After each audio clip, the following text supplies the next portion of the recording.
The next step will be putting the engine and transmission and cradle up into the vehicle and bolting it forever and on, unless I take a really big jump and drop the engine out of the bottom. Sweet. And so, what we'll be doing is we now have the forklift attached to a chain link, and the chain link attached to the block or the heads of the engine, and everything else is going to be lifted up in that way.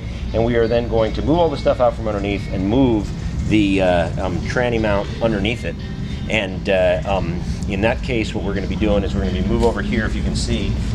We've got it so that the pumping end is to the end of the output shaft of the transmission, and the non-pumping end, pumping means this lever is a pumping end, the non-pumping end is toward the front of the engine. And what we're looking to line up is these right angles that come up.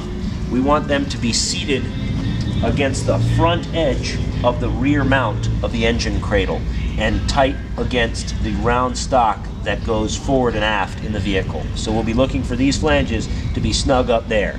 Then, when you get the engine just beginning to rest down and the pan of the transmission is resting against this foam-covered bar, we want to make sure that we pump up the entire assembly as such that as it's going up, as the transmission leans down, it's not sitting against this, so that we can actually pump up the engine and tranny when it comes in. Not too high, but just enough so we can get some action on it. Because if it sits down on it, then we can no longer pump it up and down.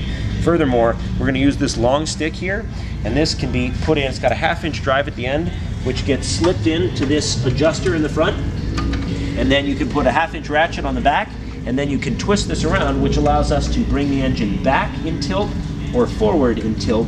And that we'll be looking for is getting the engine and transmission as level as possible, so we have as much forward or backward or side-to-side tilting room as we're moving the engine up into the car. And that is the end of that step.